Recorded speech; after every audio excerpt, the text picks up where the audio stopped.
আমি অফিসের কাজে সারাদিন ব্যস্ত থাকি। সকাল ৮টায় যাই, আবার রাত ১০টায় বাসায় ফিরি। এমন হয় মাঝে মাঝে রাত ১২টা বেজে যায়। আমার স্ত্রী সুমলা একা একা বাসায় থাকে।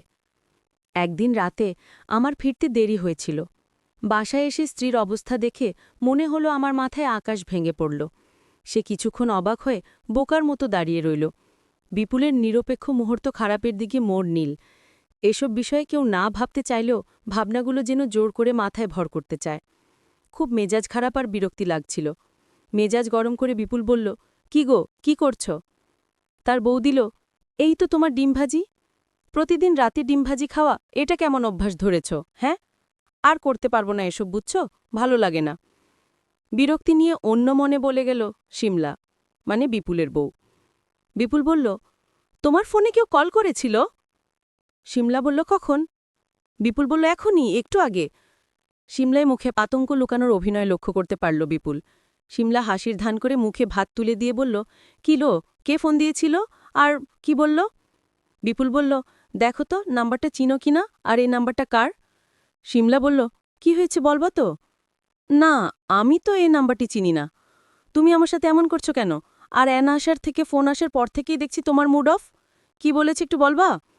শিমলা বলল, ছেলেটি আমি ফোন রিসিভ করতেই বলে উঠল, হ্যালো শিমলা, কি করছো তুমি? কতবার তোমাকে ফোন দিচ্ছি, রিসিভ করছো না কেন? কেন, কাল দেখা হওয়াতে তুমি আমার প্রতি রাগ করেছ? নাকি তোমার সাথে আমি ভুল করছি? ভুল হলে বলো, ক্ষমা চেয়ে নিব। তাও আমার সাথে কথা বলো। এইটুকু বলে ছেলেটা ফোনটা কেটে দিল। বিপুল বলল, এসব কি হচ্ছে শিমলা?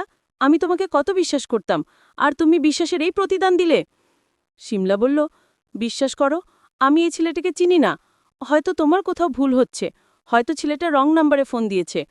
শিমলা বলল, তুমি আমাকে ভুল বোঝো না, প্লিজ। তারপর বিপুল এটাকে স্বাভাবিক মনে করল, ভাবল হয়তো রং নাম্বার। বিপুল এমনিতে কিছু মনে করত না, কিন্তু শিমলার ভঙ্গিতে কিছু মনে করতে বাধ্য করছে। তারপরও বিপুল সবকিছু স্বাভাবিকই ধরে নিতে চাইল। সকাল ১১টা থেকে রাত ১০টা পর্যন্ত ক্লান্তিকর অফিস করে বাসায় ফেলে বিপুল। ছুটির দিনগুলো ছাড়া। তাতে কি, তার ইনকাম মোটেই কম নয়। বিলাসবহুল জীবনযাপন করেও মোটা অঙ্কে সঞ্চয় রাখা যায় অনায়াসে। শুধু সময় পাওয়া যায় না, এটাই সমস্যা। যখনই সময় পাওয়া যায় তখনই শিমলাকে নিয়ে ঘুরতে বের হয় বিপুল। নিজের যোগ্যতায় চাকরিটা পেয়ে শিমলাকে বিয়ে করেছিল সে ৩ বছর আগে। প্রেমের বিয়ে। যেমন তাদের মানায় তেমনি তাদের আন্ডারস্ট্যান্ডিং। যেন একজন শুধুমাত্র আরেকজনের জন্যই। অফিসের কাজ করতে করতে হঠাৎ কাল রাতে ফোনের কথাটা মনে পড়ে গেল বিপুলের। অনেকটা ভুলেই গেছিল সে। এই ভাবনাগুলোর মাথাচাড়া দেবার ক্ষমতা প্রবল। আচ্ছা, শিমলা সত্যি সত্যি কোনো সম্পর্কে জড়িয়ে পড়ছে না তো? যদি এমনই হয় তাহলে কি হবে তার ভালোবাসার? কি হবে বিপুলের ভবিষ্যৎ? রেমাই ছেড়ে কি শিমলা চলে যেতে পারে অন্য কারো সাথে? দূর, কিসব ওলটপালট ভাবনা। শিমলা মোটেও সেরকম নয়। তাকে বিপুল ভালোভাবেই চেনে। শিমলা যে বিপুলকে খুব ভালোবাসে তা বিপুল ভালোভাবেই জানে। সে কখনোই বিপুলকে ছেড়ে যেতে পারে না। এসব ভেবেই নিজেকে ঠিক রাখতে চায় বিপুল। শিমলা রান্নাঘরে। আজও বিপুল হাত মুখ ধুয়ে খাবার টেবিলে বসল। আজ শিমলার ফোনটা টেবিলের উপর নেই। ফোনটা যে শিমলার হাতে তা ফোনের শব্দ শুনে বুঝতে পারল বিপুল। শিমলা ফোনটা কেটে দিল, তাও স্পষ্ট বোঝা গেল। বিপুল আর নিজেকে ঠিক রাখতে চাইল না।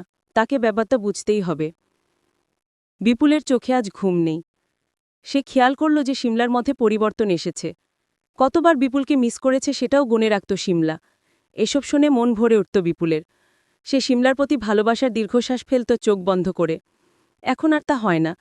বিপুল তাতে অন্য কিছু ভাবেনি, কিন্তু এখন ঘটনাগুলো তাকে অনেক কিছুই ভাবাচ্ছে।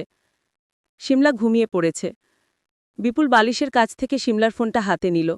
অনেকদিন হলো হাতে নেওয়া হয়নি ফোনটা। কল লিস্টটা একদম খালি। ব্যাপারটা স্বাভাবিক নয়। ইনবক্সে গিয়ে আটকে গেল বিপুল। ছেলেটার নাম রমশেদ। রমশেদ খান আর শিমলার কিভাবে পরিচয় হলো তা বোঝা যাচ্ছে না মেসেজগুলো দেখে।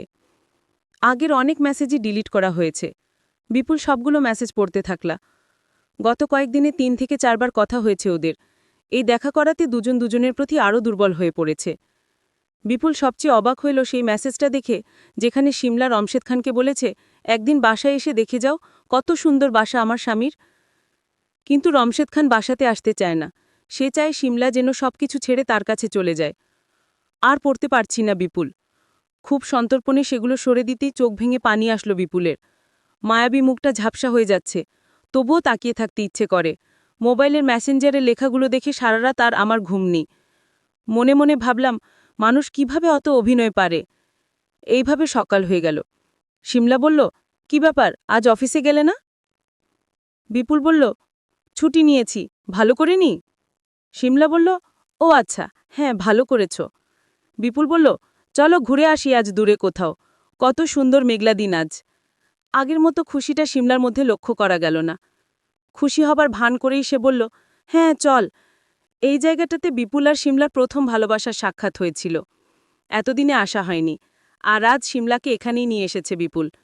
পাশেই নদী, প্রচুর বাতাস, তার উপর আজ রোদও নেই, একটা সুন্দর দাঁড়ানোর জায়গা। কিন্তু শিমলার মুখে মেঘলা আনন্দের ছাপ। বিপুল বলল, তুমি কি ভালো আছো শিমলা? শিমলা বলল, কেন? দেখতেই তো পাচ্ছ, তোমার সাথে ঘুরতে এসেছি, তাও আবার এমন একটি জায়গায়, ভালো থাকবা না? বিপুল বলল, অকপটেই উত্তর দিল শিমলা। বিপুল বলল, রমশেদ খান কে? ভীতি আর বিস্ময় নিয়ে আটকে আটকা গলায় শিমলা বলল, রমশেদ খান? রমশেদ খান কে? যা আমি জানি তা কেন অথা লোকানোর চেষ্টা করছে শিমলা? কী লাভ তাতে? এসব বলতেই শিমলার সামনেই বিপুলের চোখ ভরে উঠল। শিমলা আর কিছু বলতে পারল না। সে মাথা নিচু করে থাকল। শিমলা, আমার দোষটা কি বলো তো? কি দোষ আমার? তোমাকে ভালোবাসি। শিমলা, তুমি আমার ভালোবাসাকে এভাবে অপমান করলে? এভাবে কিভাবে পারলে তুমি? শিমলা যে চোখের পানি মুছলে আবার পানি আসবে, সে পানি মুছে কি লাভ? তাই চোখের পানিগুলো চেহারা বয়েই নামতে থাকল বিপুলের। শিমলা পাথর হয়ে আছে। এই জায়গাতে দাঁড়িয়েই তুমি আমায় কথা দিয়েছিলে, ভুলে গেছো তুমি? তুমি বলেছিলে পরিস্থিতি যেমনই হোক না কেন, তুমি আমাকে ছেড়ে যাবে না কখনোই। মনে পড়ে শিমলা? কথাগুলো বলতে বলতেই অনেকবার আটকে গেছিল বিপুল। তার কান্নায় তাকে আটকেছে। বিপুলের কান্নায় শিমলাও পারল নিজেকে ঠিক রাখতে। শিমলাও ছেড়ে দিয়েছে চোখের পানি। বিপুল এগিয়ে এসে শিমলাকে বলল, কাঁদছ কেন তুমি? তুমি ভেবো না আমি তোমাকে এখন ভালোবাসি না। শিমলা, তুমি আমার কাছে সবসময় তেমনই যেমন ছিলে, যা হবার হয়ে গেছে শিমলা। প্লিজ তুমি ফিরে আসো, প্লিজ শিমলা। শিমলা তার কান্নাকে আর সামাল দিতে পারল না। বিপুলের কাছে গিয়ে কেঁদে উঠল শিমলা। দুজনের সেই দৃশ্যটা মনে হয় শুধু উপরের আকাশটা দেখে হেসেছিল। হয়তো মেঘগুলো দূর থেকে দেখছিল তাদের এই অনুপ্রেরণামূলক দৃশ্য। তারপর তারা বাসায় চলে আসলো। পরের দিন বিপুল অফিসে চলে গেল। অফিসে অনেক কাজের চাপ ছিল। বাসায় ফিরে শিমলাকে দেখবে বিপুল, এটাই কেন জানি খুব আনন্দের বিষয় মনে হচ্ছে।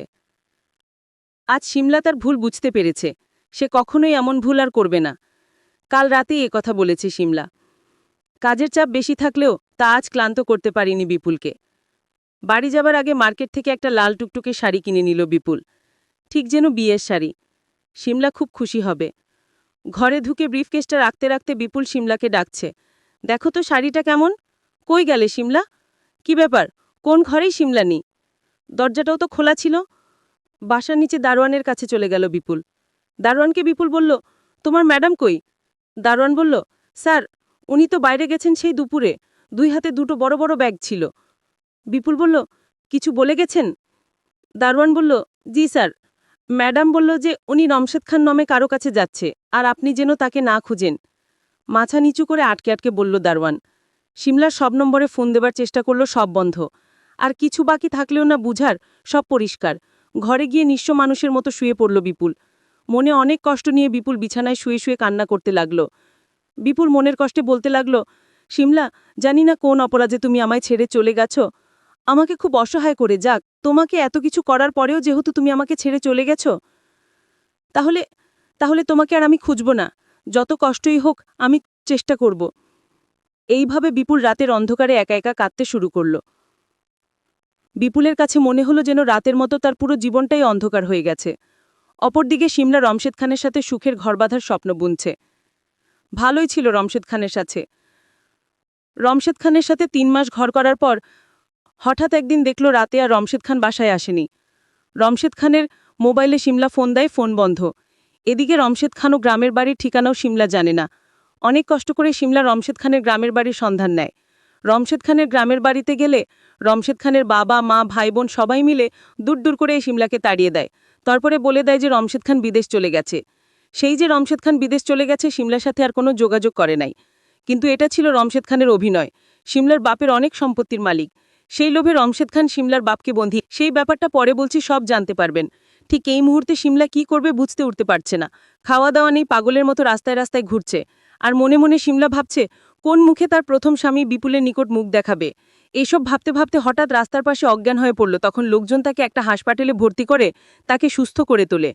শিমলার যখন জ্ঞান ফিরল তখন সে চিৎকার করে বিপুলকে ডাকতে লাগলো, আমার স্বামী কোথায়, আমার স্বামীকে তোমরা এনে দাও। পাগলের মতো কাঁদছে আর বলছে। ততক্ষণে মনে পড়ল শিমলার, না, আমি আমার স্বামীর কাছে যাব না। স্বামীর কাছে যাওয়ার আগে আমি প্রতিশোধ নিব। আমার সাথে যে প্রতারণা করলো তার শাস্তি অবশ্যই পেতে হবে। শিমলা থানায় গেল, রমশেদ খানের বিরুদ্ধে জিবি করল। রমশেদ খানকে পুলিশে কর্মকর্তারা তাকে নোটিশ দিল। রমশেদ খানকে জেলে যেতে হলো। এইদিকে শিমলা নিজের কাছে হেরে গেল। শিমলা নিজেই